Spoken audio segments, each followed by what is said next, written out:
Hello everyone. दोस्तों, बिहार में assistant professor बनने के लिए जो नियम है, क्या होने चाहिए, क्या रूल्स होना चाहिए, इसके लिए ऑफिशियल नोटिफिकेशन जारी किया गया है। जैसे कि आपको पता है, बिहार में बैट होना है और उसके साथ साथ असिस्टेंट प्रोफेसर की बहुत सारी वैकेंसीज आने वाली है। तो उसको लेकर बिहार गवर्नमेंट बिहार सेक्रेटरीट के द्वारा एक ऑफिशियल नोटिफिकेशन जारी किया गया है, जिसमें यह बताया गया है कि क्या नियम होगा, कैसे एग्जाम होना है, कितना साल एज होना है। ठीक है। और पहले क्या हुआ था, इसके बारे में थोड़ा डिटेल बात कर लें तो पहले 2 ड्राफ्ट आई थी। उस ड्राफ्ट पर राज्यपाल का, यानी जो कि चांसलर होते हैं, उनकी सहमति मिल गई है और आज 1 जुलाई 2026 को ऑफिशियल नोटिफिकेशन आ गया है। तो हम अगर बात करें कि नोटिफिकेशन में क्या है, कैसे डिटेल है, तो एज पीएचडी होगा या नेट लेकर करना पड़ेगा, या फिर उसकी क्वालिफिकेशन क्या है, वो सारी चीजें हम डिटेल में पढ़ने वाले हैं। तो आइए देखने वाले हैं और डिटेल में समझने वाले हैं कि सर क्या है रूल्स, क्या है रेगुलेशन। ठीक है। देखिए, गवर्नर सेक्रेटरीट है ना, बिहार लोक भवन पटना से ये जारी हो चुका है 1 जुलाई 2026 जो डेट है, यानी कि आज का डेट, इसके बारे में ये बताया गया है।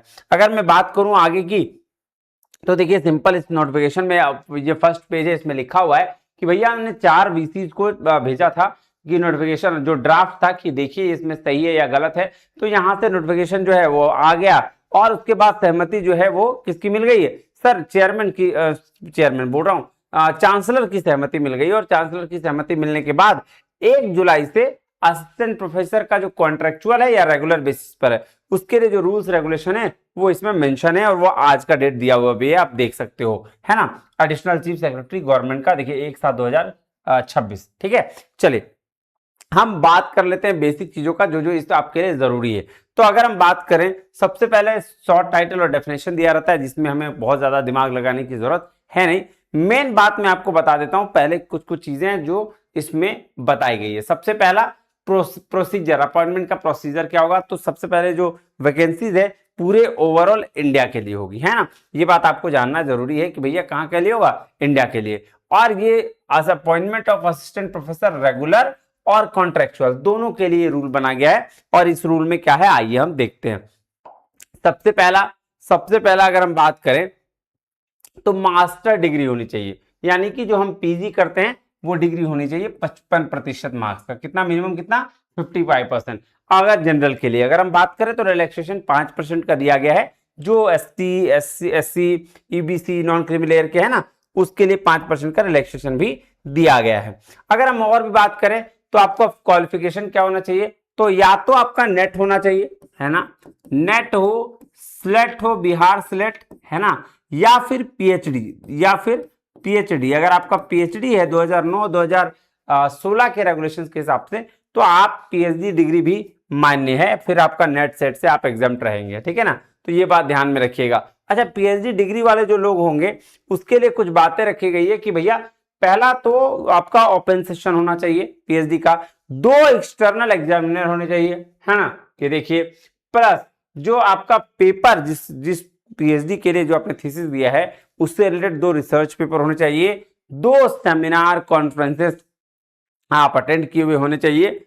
ये कहा गया है इसमें, तो आप पीएचडी के लिए मान्यता रखा गया, अदरवाइज आपका पीएचडी नहीं माना जाएगा। चलिए फिर क्या है, पीएचडी डिग्री किसी अच्छे रिकॉग्नाइज्ड यूनिवर्सिटी से होना चाहिए। अच्छा, अब आगे बढ़ते हैं। देखिए एज लिमिट क्या रखा गया है।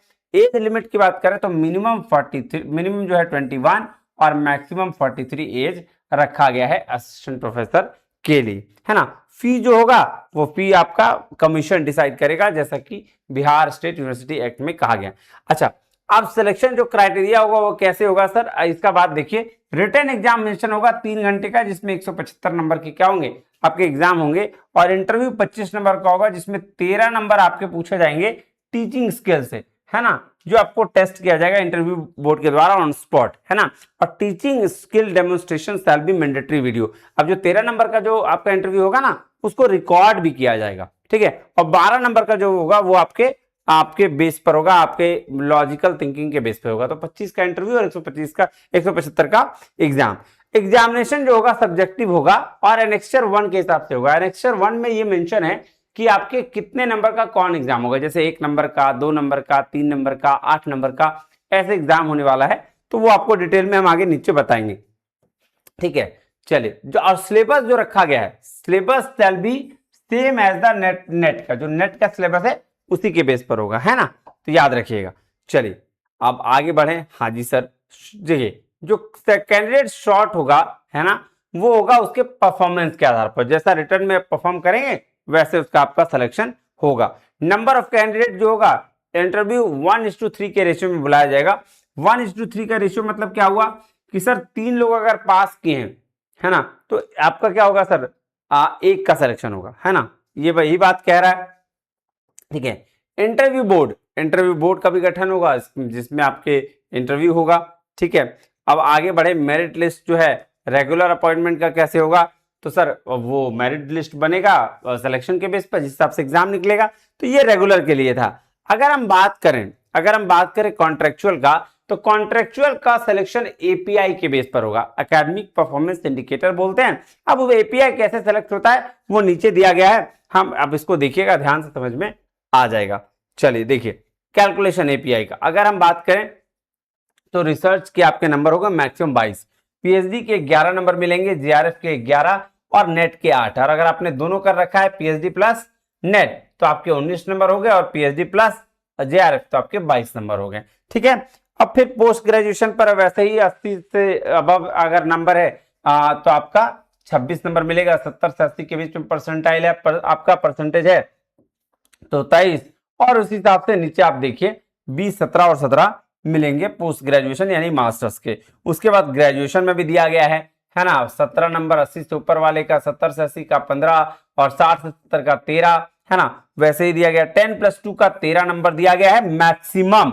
लेकिन अगर मान लीजिए परसेंटेज के हिसाब से, मान लीजिए कि आपका 12th में 62 परसेंट आया, तो 13/100 इंटू जितना भी परसेंटेज आया, मान लीजिए 70 आया तो 70 का 9.1 मार्क्स आपको मिल जाएगा, समझ रहे हैं, इस हिसाब से निकाला जाएगा। और मैट्रिक का है 10 नंबर मैक्सिमम है, तो 10/100 इंटू परसेंटेज, जितना भी परसेंटेज आया, मान लीजिए इसमें भी आपका 70% आया है तो 10/100 इंटू 70, तो 7 नंबर आपको मिल जाएगा, 70% वाले को 7 नंबर मिल जाएगा। समझ में आ रही बात, ऐसे आपका सिलेक्शन एपीआई में होना है। और इंटरव्यू इसमें 12 नंबर का होगा, 12 नंबर में से 6 नंबर जो मिलेगा वो वही वीडियो के लिए, और 6 नंबर मिलेगा लॉजिकल के लिए, ठीक है, 12 नंबर का इंटरव्यू। तो रेगुलर का भी जो गवर्नमेंट वाला होगा उसके लिए भी, और जो कॉन्ट्रेक्चुअल आएगी उसके लिए भी यहाँ पे बात कही गई है।